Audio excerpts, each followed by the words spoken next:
I'm sorry, but about the amusement park, please go with our daughter on your own. I don't have time to waste on such trivial things. You understand that I'm busy with work, right? As soon as my husband returned home from work, he said that abruptly. Our daughter was peacefully sleeping in bed. She was looking forward to tomorrow's amusement park and was happily sleeping with a stuffed animal in her arms.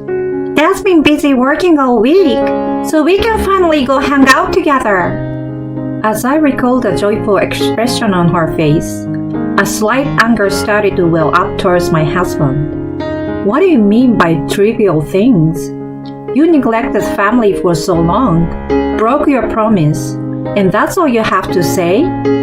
While trying to keep my tone down, so as not to wake up our daughter, I can't help but express my dissatisfaction to my husband.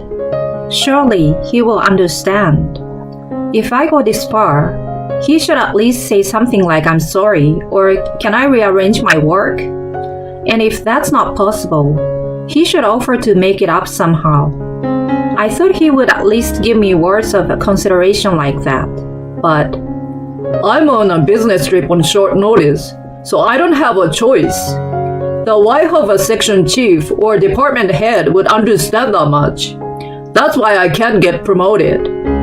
I have to leave early tomorrow morning, so can I go to sleep now? I don't have time to listen to pointless complaints about things that can't be helped. I see.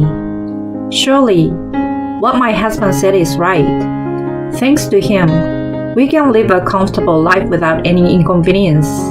And maybe, by opposing him, I'm the one who is seen as a bad wife by society. I wonder how other families handle situations like this. With those thoughts in mind, I let out a sigh.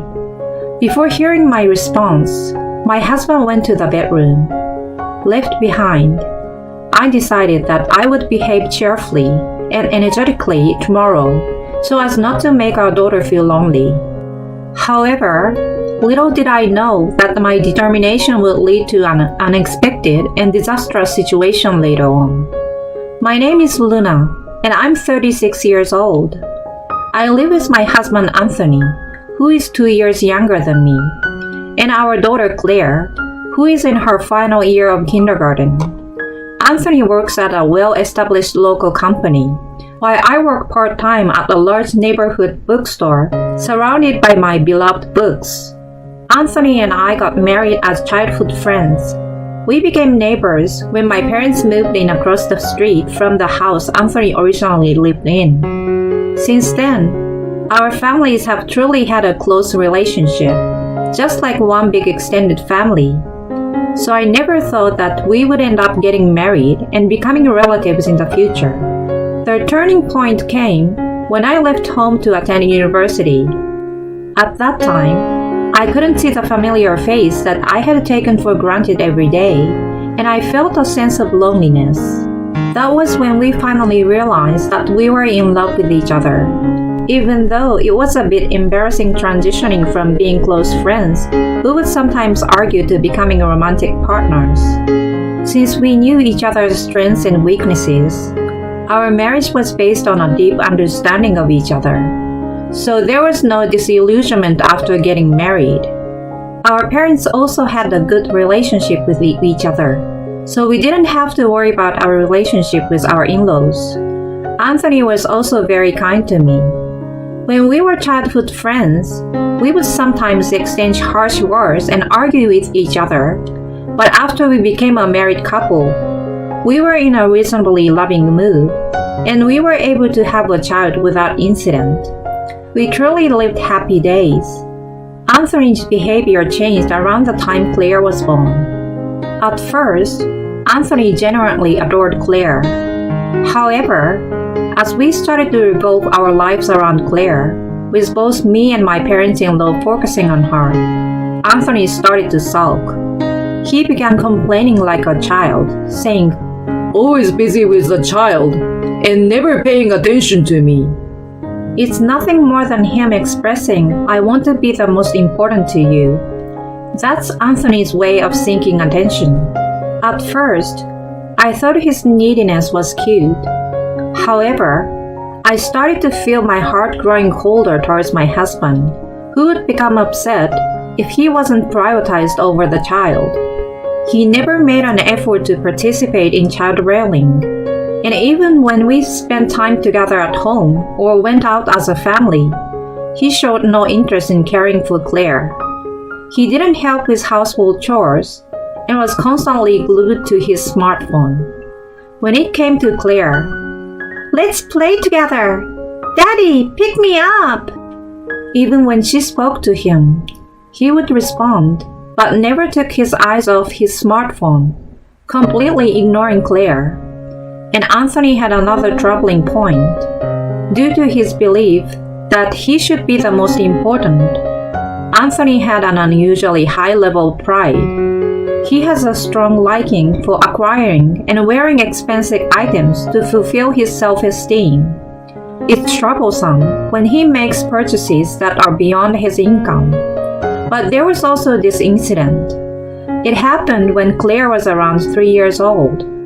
While Anthony was taking a bath, there was a time when I left his luxury wristwatch, which he always wears, on the dining table. Claire, who had started intimating adults, happened to find it. "Look, look! I look like Daddy, right?" As she put the watch on her wrist and played, Anthony returned from the bath. Seeing Claire using his own watch as a toy, Anthony started shouting angrily. He scolded Claire harshly. If it was such an important item, it was a mistake to leave it within reach of a child. On top of that, what kind of father loses his temper with a 3-year-old child? As a father and a partner who supports his family, I wanted my husband to somehow change his way of thinking and behavior. I had discussed this with him several times, but it didn't seem to resonate with Anthony at all. Then one day, on my father-in-law's birthday, the whole family visited Anthony's parents' house. The parents-in-law welcomed Claire with joy, while Anthony, as usual, seemed uninterested in it, acting like a child. Suppressing the urge to click my tongue, I entered my in-law's house. In the living room, Anthony's twin brother, Jackson, had already arrived. Anthony and Jackson are identical twins, resembling each other not only in appearance, but also in their voices. Even my parents-in-law had difficulty telling them apart when they dressed and styled their hair the same way. Hey Luna, Claire, it's been a while. Though they look alike, Jackson's personality is a complete opposite of Anthony's. He always wears a gentle smile and is considerate of those around him. He treats Claire kindly, always speaking to her in a gentle voice and playing with her. Claire really adores Jackson. When she saw Jackson, she hugged him tightly, saying, "Uncle Jackson!" Oh, you've grown bigger again. And you've become a big sister too. You're truly the older one, aren't you? Jackson gently and with a smile stroked Claire's head. Claire happily settled on Jackson's lap. Seeing Jackson's bright expression, I also felt relieved. Actually, Jackson had experienced a tragedy a few years ago when his fiancée passed away in an accident. He was crying heavily at the funeral, and for a while, he seemed deeply saddened. But recently, he found a new partner, and gradually, that calm smile has returned to his face. Thank you for playing with Claire, Jackson. She's always so fond of me. That's why she's cute. I wish Anthony would dote on Claire like Jackson does. I was about to say those words, but if I were to speak them out loud, I could already foresee that Anthony would sulk again. Unaware of my thoughts, Anthony sits down next to Jackson. Yes, despite their completely opposite personalities, their sibling bond is very strong. While Anthony and Jackson exchange updates on their lives, Claire happily reads a picture book. I leave Claire in their care and head to the kitchen to help my mother-in-law. "Lucy, I bought the cake you requested. Oh, Luna, thank you. It must have been happy since it's large, right? Anthony should have had the courtesy to bring it himself. It's fine because I used the car. Besides, I wanted to talk to Jackson since it's been a while. Indeed, when Jackson lost his fiancée, we were worried about him. It must have been tough for both you and Bob, right? Indeed, Jackson's state of depression was once really serious. There was even a fear that he might follow after his fiancée and end up in a similar situation. My father-in-law and my mother-in-law didn't let their guard down even for a moment. But you know, the person he is currently dating seems really nice. She's actually planning to come over to our house. Wow, that's great news. Maybe I will get to meet her soon. Yes, once things settle down, it would be nice to have a girls' gathering, wouldn't it? Saying that, my mother-in-law laughed mischievously. I love this aspect of her. Because I'm her daughter-in-law, there's no need to be overly curious, and she treats me just like a friend. While chatting together, we continued preparing the meal, and as soon as the dishes were ready, we tried to bring them to the living room. A loud laughter echoed from the living room.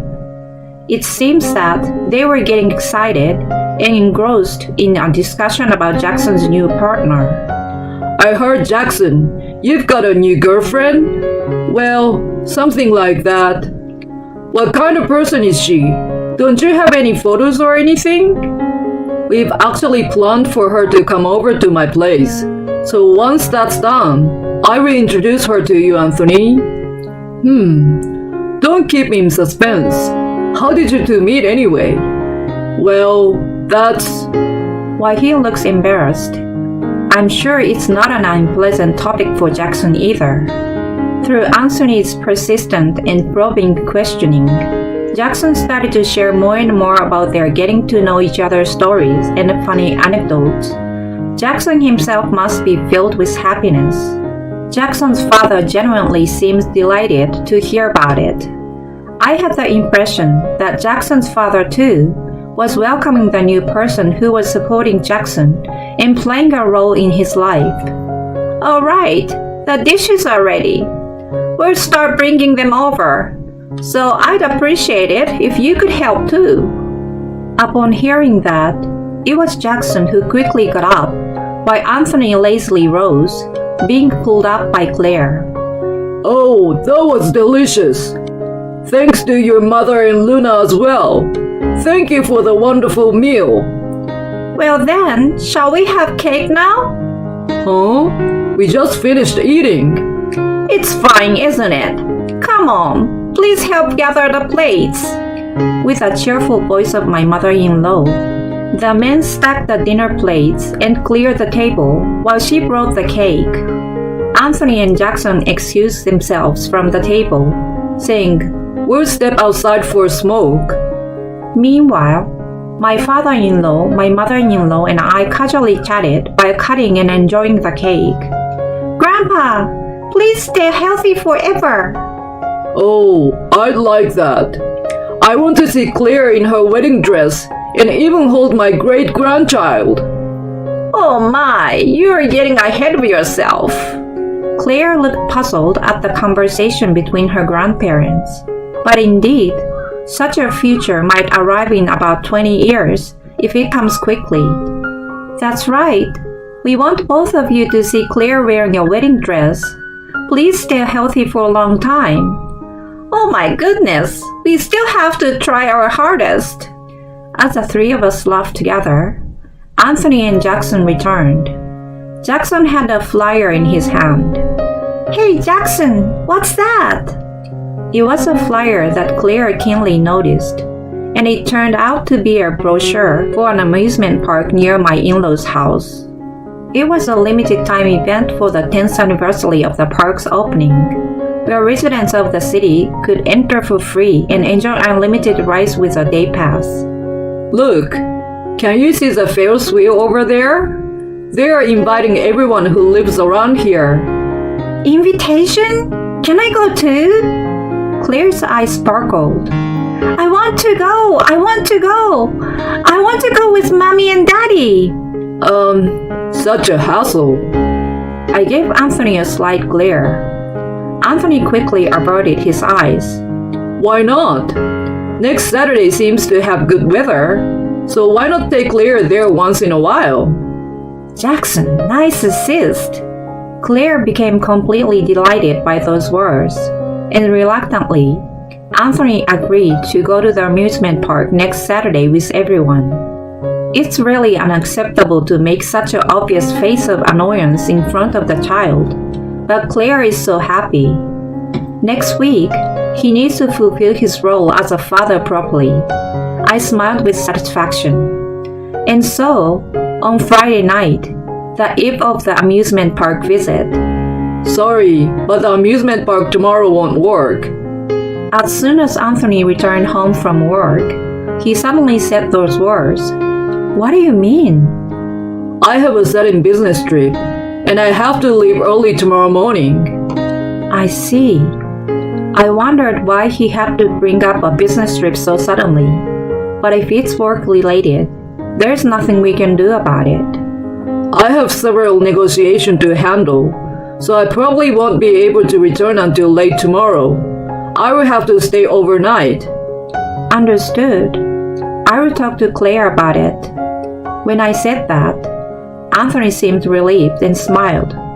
Sorry, I will make up to you properly next time. Really? Make sure to apologize to Claire as well. However, or rather, as expected, Claire was extremely disappointed and started throwing a tantrum. Well, it's understandable. She was thrilled at the opportunity to go out with Daddy after a long time. I tried to convince her by saying that we would take her another time, but no, I don't want to. I want to go tomorrow. She was on the verge of tears. Then, if Daddy can't go, I want to go with Jackson. Huh? Jackson? If Daddy can't come, I want to go to the amusement park with Jackson. Oh no, she said something quite difficult. Although Claire doesn't usually make such selfish demands, it seems she must have been really disappointed this time. I let out a sigh and tried to explain it to Claire. All right then, let's try calling Jackson right now. If Jackson says yes, we'll go with him. But even if Jackson is unable to, you must not get upset, okay? Is that still okay with you? Claire nodded in agreement. Taking a chance, I called Jackson. Jackson was surprised, but it seemed that he also suddenly had no plans for tomorrow, so he gladly accepted the opportunity to go out with Claire. With a sigh of relief, I started preparing for tomorrow. The next day, there was a pleasant blue sky, perfect for a day at the amusement park. I prepared the lunch boxes in the morning and headed to the meeting place with Claire. Jackson, I'm really sorry for the sudden change of plans today. As I apologized, Jackson smiled. Oh no, it's alright. Actually, I also had my date cancelled today. Oh, by your girlfriend? She had an unexpected matter that she couldn't cancel. The truth is, I was planning to invite her here. She has a child, so I thought it would be nice to plan something that would make them happy. Oh, she has a child? Yes, she's 2 years younger than Claire. I think they could get along well. That's wonderful. If she's interested, how about going out or having a meal together with everyone? It might be nice for the kids to play together too. I would love that. Next time, I will talk to her about it. Jackson seemed very disappointed by the canceled date, but he smiled when we talked about going out together next time. Then, Claire happily held hands with her beloved uncle and enjoyed the amusement park with excitement. Jackson, next is that one. I want to ride that one. Alright, let's go. Yay! Jackson had a cheerful smile as he accompanied Claire. If only Anthony could dote on Claire like this. It would be wonderful. Seeing the two of them working together, I couldn't help but feel a little wistful. Then, I started receiving a series of messages and photos from Anthony on WhatsApp. I've arrived at my business trip destination. I'm having dinner here right now. Don't forget to get me a souvenir. Along with the photos and messages that kept coming in one after another. Since Anthony is working hard on his job, I realized there's no use sulking too much myself. I decided to change my mindset. Sorry, Claire. I need to go to the restroom. Okay, come back quickly. Jackson made a small gesture of apology with his hands in front of his face and left the spot. I guided Claire to a nearby bench to have some water, and Claire pointed behind me and said, "Mommy, is that girl lost?" When I turned to the direction Claire was pointing, I saw a small girl walking around on her own, looking like she might cry at any time. Claire and I hurried over to the girl. My mommy is not here." "It's okay. We'll ask the amusement park staff to help us find her." "Okay." The girl seemed slightly relieved. Claire said, "Don't worry, it will be fine." Claire held the girl's hand. I sent a message to Jackson explaining the situation through WhatsApp, and the three of us started working towards a lost and found center. After a short while, the girl suddenly stopped walking. "Ah, there's Mommy! Mommy's there!" "Huh?" The girl, "Over there!" She pointed in that direction. There stood Anthony, who was supposed to be on his business trip, and an unfamiliar woman who seems flustered. That is, for a moment, I thought it might be someone who resembled him. But the shining watch on his wrist was an expensive one that Claire had played with and he got angry about before. He lied to his wife and went on a secret date, wearing the best watch. That's what it meant. I felt a cold wind blowing quickly in the back of my head. I quietly approached Anthony and the woman, and then spoke up. "Your child is lost." "What? Oh, thank goodness! I was so worried when she suddenly disappeared. Thank you so much." The woman kept bowing her head repeatedly, and by the way, I said with a serious expression, "I'm this person's wife, but who are you?" "Huh?" The woman's complexion changed quickly. For a moment, she didn't seem to understand the meaning of my words, but soon, she glared back at me sharply. "I'm this person's girlfriend." Anthony turned pale between me and the woman. Just then, Jackson returned from the restroom. "Oh, Luna and Claire, there you are. I'm glad I caught up with you." "Huh? Jackson, you're with both of them?" "Julia, what are you doing here? You said you had something to do today." Jackson looked at Anthony, who was standing behind the woman trying to hide. "Anthony, why are you with Julia?" Well... "I wonder why someone who should be on a business trip is at the amusement park." Well... Unable to come up with an excuse, Anthony became visibly suspicious, but I stood in front of him. Following my lead, Jackson and the woman surrounded him, closing in on Anthony. What on earth is going on? Realizing the situation was hopeless, Anthony stammered and confessed. After the birthday party for my father-in-law the other day, Anthony had seen a photo of Jackson's girlfriend. Upon seeing that photo, Anthony fell in love at first sight and apparently wanted to meet her and, if possible, go on a date with her. Coincidentally, Jackson received a phone call from that girlfriend at that moment. Unfortunately, Jackson was not at his seat at that moment, so Anthony pretended to be Jackson and answered the phone. He managed to arrange a date for today without Jackson's knowledge. "She said she was busy on Saturdays, so we should hang out some other time." He lied and left a false message. Jackson found it puzzling in many ways, but he never expected that Anthony would come up with such a foolish scheme. He simply believed what Anthony said without thinking that he would be involved in something like this. Feeling our cold stares, Anthony wore a guilty expression on his face. However, surprisingly, the words that came out of Anthony's mouth next were not an apology, but an excuse. It's natural for any man to want to go on a date with an attractive person, right? Besides, if you guys hadn't shown up, Julia wouldn't have noticed anything. Without any interference, the date would have ended smoothly, and Julia wouldn't have been surprised.